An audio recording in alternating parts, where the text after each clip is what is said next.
मेरे दोस्त, अगर आप किसी भी स्थिति में अपनी आत्मरक्षा और अपनों की रक्षा के लिए मार्शल आर्ट सीखना चाहते हैं तो मेरा ये यूट्यूब चैनल आपके लिए है। मेरे वीडियोस को देखकर आप आसानी से मार्शल आर्ट सीख सकते हैं। और यदि आप व्यक्तिगत तौर पर मुझसे मार्शल आर्ट सीखना चाहते हैं तो आप मुझसे मार्शल आर्ट को ऑनलाइन सीख सकते हैं। ऑनलाइन ट्रेनिंग के बारे में पूरी जानकारी के लिए कृपया इस वीडियो के डिस्क्रिप्शन को पढ़िए।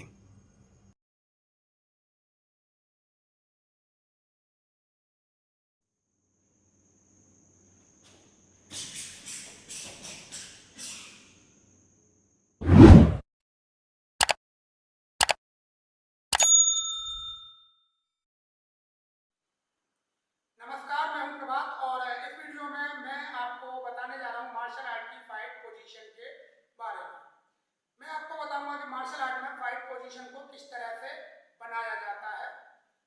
यदि आप मार्शल आर्ट की प्रैक्टिस के दौरान या फिर फाइट के दौरान किसी तरह की फैंसी फाइट पोजीशन का इस्तेमाल करते हैं तो वह आपके लिए सही नहीं है, क्योंकि फैंसी फाइट पोजीशन में ना तो आप प्रैक्टिस को अच्छे तरीके से कर पाएंगे और ना ही फाइट को आप अच्छे तरीके से कर पाएंगे। आप यदि फैंसी फाइट पोजीशन को बनाएंगे तो आप अपने अटैक्स को अच्छे तरीके से अपोनेंट पर नहीं कर पाएंगे और ना ही अपोनेंट के अटैक से अच्छे तरह से बच पाएंगे। तो आपको किसी भी तरह की फैंसी फाइट पोजीशन को इस्तेमाल नहीं करना है। इस वीडियो में मैं आपको बताने जा रहा हूं कि मार्शल आर्ट में आपको फाइट पोजीशन को किस तरह से बनाना है। तो आपको वीडियो को ध्यानपूर्वक देखना है और समझना है और इसी फाइट पोजीशन को आपको अपनी मार्शल आर्ट की प्रैक्टिस में और फाइट के दौरान इस्तेमाल करना है। तो चलिए शुरू करते हैं।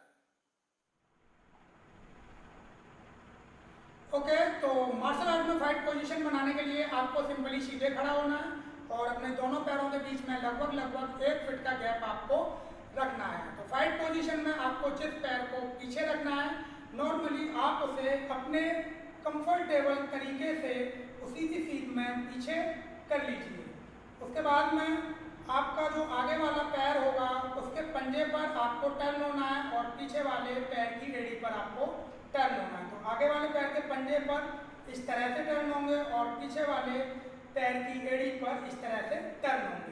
इसके बाद में आपको अपनी बॉडी का वेट अपने दोनों पैरों पर बराबर रखते हुए थोड़ा सा घुटनों को बेंड करना है। इसके बाद में आपको अपनी दोनों एल्बोज को अपने फ्लोटिंग रिब्स के करीब रखते हुए हाथों को ऊपर लेके आना है और हथेलियों को आमने सामने रखते हुए सिंपली आपको पंचेस को बना लेना है।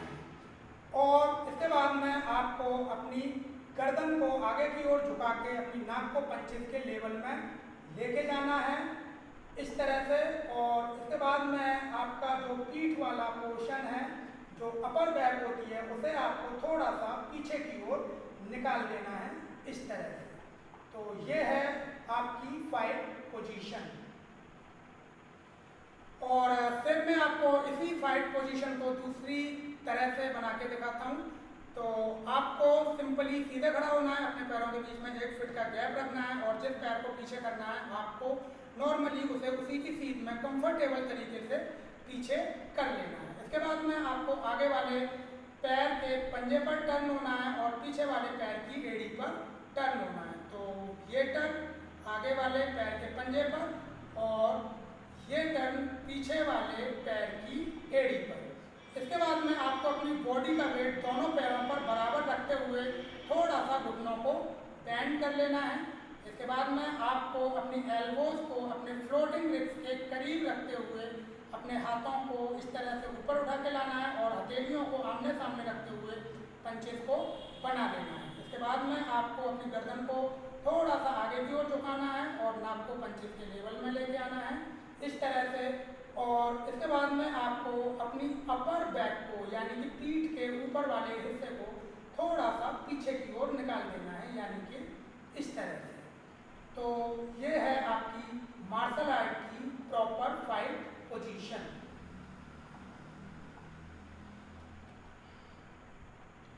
ओके दोस्तों, तो ये था फाइट पोजीशन को बनाने का तरीका। और जब आप फाइट पोजीशन को बनाने लगेंगे तो आप इसे आसानी से बना लेंगे, जैसा कि मैं आपको अभी बना के दिखाता हूँ। आपको आदत पड़ने के बाद में आप भी इसे बिल्कुल आसानी के साथ में बना सकेंगे। तो चलिए मैं आपको दिखाता हूँ, ये और सेम ये। तो ये आपकी फाइट पोजीशन रहनी चाहिए मार्शल आर्ट की प्रैक्टिस के दौरान और फाइट के दौरान। सिर्फ यही एक ऐसी पोजीशन है जिसमें आप अपने अपोनेंट पर अच्छी तरह से प्रहार कर सकते हैं और अपोनेंट के प्रहारों को ब्लॉक कर सकते हैं आसानी से। तो चलिए दोस्तों, उम्मीद है कि आपको ये फाइट पोजीशन बनाने का जो तरीका है वो समझ में आया होगा। तो मुझे उम्मीद है कि आप इसी तरीके की फाइट पोजीशन को अपनी प्रैक्टिस और फाइट के दौरान इस्तेमाल करेंगे। तो दोस्तों, मार्शल आर्ट की प्रैक्टिस को लगातार करते रहिए मेरे साथ में। मिलता हूँ मैं आपसे अगले वीडियो में।